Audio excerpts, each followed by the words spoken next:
পর্যায়ে পৌঁছায়নি তখন আমরা নির্বাচনের কথা বলছি। আমরা আজকের এই সমাবেশ থেকে সরকারকে কিন্তু ব্যক্তিগতভাবে সুপ্রিম কোর্টের একজন আইনজীবী হিসাবে আইসিটি ট্রাইব্যুনালের এই বিচারের সাথে যদি আমরা ওতপ্রোতভাবে জড়িত এবং একটি গতি যখন এই আইন এবং বিচার পাচ্ছে ঠিক সেই সময় এই বিচারকে বন্ধ করে দেওয়ার যে ষড়যন্ত্র হচ্ছে, আমরা আজকে আবার ক্লিয়ারলি বলতে চাচ্ছি যে গণহত্যা হয়েছে, যে গণহত্যার বিনিময়ে আজকের এই সরকার সেই গণহত্যার বিচার একটি যৌক্তিক পর্যায়ে যাওয়ার আগে কোন নির্বাচনের দেশে হতে দেওয়া হবে না। আমরা যদি আবার সেই 14, 18 অথবা 24 নির্বাচনের স্বপ্ন দেখি, জেনতেন ভাবে কোন একটি নির্বাচন করে কাউকে যদি ক্ষমতায় নিয়ে আসার স্বপ্ন দেখা হয়, তাহলে সেই স্বপ্নকে ভঙ্গুর করে দেওয়া হবে। আপনাদের সাথে আরেকটি কথা বলতে যাচ্ছি। শহীদ আব্দুল কাদের মোল্লার নাম কে কে শুনেন নেই? সবাই শুনেছেন। 91 বা 92 সালের দিকে হবে। কোন একদিন কাদের মোল্লা ভাই বললেন, আমি তখন ঢাকা বিশ্ববিদ্যালয়ের ছাত্র সংগঠনের সদস্য হিসাবে কাজ করছি, বললেন যে তোমাকে একজন মেহমানের বাসায় নিয়ে যাও। উনি আমাকে বাড়িধারায় কুয়াদার খতিব, যিনি ওই সময় বাংলাদেশে সৌদি রাষ্ট্রদূত ছিলেন, তার বাসায় নিয়ে গেল। আমরা গিয়ে দেখলাম তার বাসায় উনি ড্রয়িং রুমে ফ্লোরে শুয়ে আছে বালিশ ছাড়া। শহীদ আব্দুল কাদের মোল্লা ভাই কি পরিমাণ শিক্ষিত ছিলেন, অনেকগুলো কথা বলতে ইচ্ছা করে। এই শহীদের রক্তের বিনিময়ে আজকের এই সরকার, অথচ সেই বিচারগুলো হলো না। এবং এই যে একটি জুডিশিয়াল কিলিং হলো, আমরা এটা কখন বুঝলাম? যখন এটিএম আজহারুল ইসলামের বিচারটা আমরা অ্যাপিলেট ডিভিশন থেকে পেলাম। এবং তারা কি বললেন? অ্যাপিলেট ডিভিশন নিজামী সাহেব, মুজাহিদ সাহেবের এই বিচারকে বললেন যে একটি প্রহসনের বিচার হয়েছে। মোল্লা ভাই জিজ্ঞাসা করলেন সাহেব ফুয়াদের খতিব সাহেবকে, আরবিতে জিজ্ঞাসা করছেন, মাঝে মধ্যে বাংলা বলতে ইংরেজি বলছেন, যে আপনি এভাবে শুয়ে আছেন কেন বালিশ ছাড়া? উনি বললেন, আব্দুল কাদের, হতে পারে কোন যুদ্ধের ময়দানে আমি আছি, 2 ঘন্টা সময় পেয়েছি, এই সময় আমাকে ঘুমিয়ে নিতে হবে। বালিশ তো দূরের কথা, একটা ইটও পাওয়া যাবে, ব্রিকও পাওয়া যাবে, শিকড় পাওয়া যাবে। তখন যদি আমি না ঘুমাতে পারি, আমি পরবর্তী সংগ্রামে অংশগ্রহণ করতে পারবো।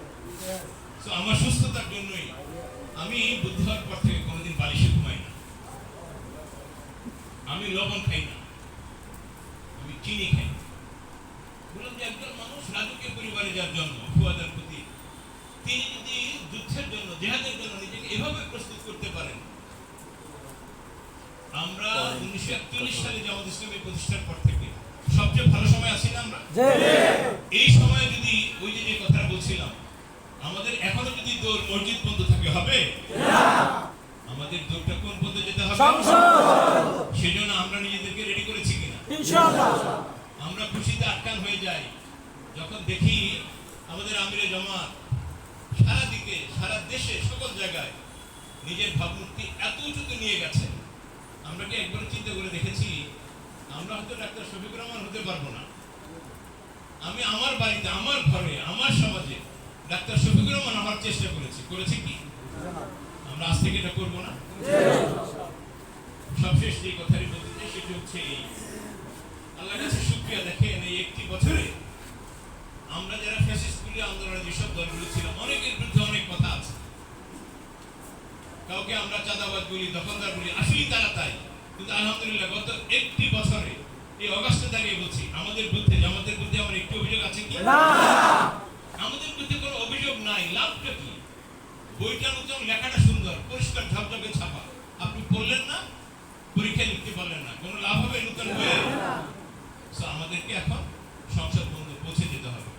আমরা সেই মানুষের বংশধর, তাদের উত্তরসূরি যারা মন্ত্রী ছিলেন, যাদের 5 বছরে 1টি কলঙ্কের তিল, 1টি টাকার দুর্নীতি খুঁজে পাওয়া যায়নি। আমরা এই সুবিধাটাকে ইনকেশ করবো না? আমাদের নেতৃত্বে যারা যেখানে আছেন, সাংগঠনিকভাবে, সামাজিকভাবে, আমাদের অনেক উপজেলা চেয়ারম্যান হয়েছে, ভাইস চেয়ারম্যান হয়েছে, পার্লামেন্ট মেম্বার হয়েছে, আলহামদুলিল্লাহ কোনো একজন এমপির বিরুদ্ধে অভিযোগটি আসে। তাহলে এত সব সুনাম, এত সব সুখ্যাতি, এত জনশক্তি আমাদের আছে। এবার একটি সুযোগ এসেছে, আমরা যদি এই সুযোগটাকে কাজে লাগাতে না পারি, আল্লাহ ভালো জানেন জীবনে আর কোনোদিন এই ধরনের একটি রাজনৈতিক সুযোগ আমাদের জন্য আসবে কিনা। সো আপনার প্রতিপক্ষকে এটা হিসাবের বিষয় না। আপনার প্রতিপক্ষ কত বড় শক্তিশালী ক্যান্ডিডেট এটা আপনার হিসাবের বিষয় না। আমার ক্যান্ডিডেট কতটুকু ওদের তুলনায় এটা আমার হিসাবের বিষয় না। আমরা দাওয়াতের সময় কি বলি? আমরা একটা স্লোগান দেই না, সব দল দেখা শেষ, জামাত ইসলামের বাংলাদেশ। ইসলামের বাংলাদেশ। এর চেয়ে বড় নীতি নৈতিকতা পৃথিবীতে ইসলাম ছাড়া আর কিছু আছে? আমরা কিসের দাওয়াত দিচ্ছি? ইসলামের দাওয়াত দিচ্ছি। সো আমাদের দাওয়াতের উপরে আর কোনো দাওয়াত আছে এই দুনিয়াতে? আমরা যদি এই দাওয়াত দেওয়ার সুযোগ যদি কাজে লাগাতে না পারি, আল্লাহর কাছে কালকে আমাদের অনেক বড় জবাবদিহি করতে হবে। আসলে আমরা এই জবাবদিহির ভয়ে এই সুযোগকে সর্বোচ্চ কাজে লাগিয়ে বাংলাদেশ জামাত ইসলামীকে এবারে এই সুযোগে ইসলাম প্রতিষ্ঠার জন্য চেষ্টা করে সংসদে নিয়ে যাই ইনশাআল্লাহ। আমাকে তৌফিক দান করুন। ওয়া আখিরু দাওয়ানা আলহামদুলিল্লাহি রাব্বিল আলামিন। সম্মানিত উপস্থিতি, এ পর্যায়ে সংক্ষিপ্ত শুভেচ্ছা বক্তব্য পেশ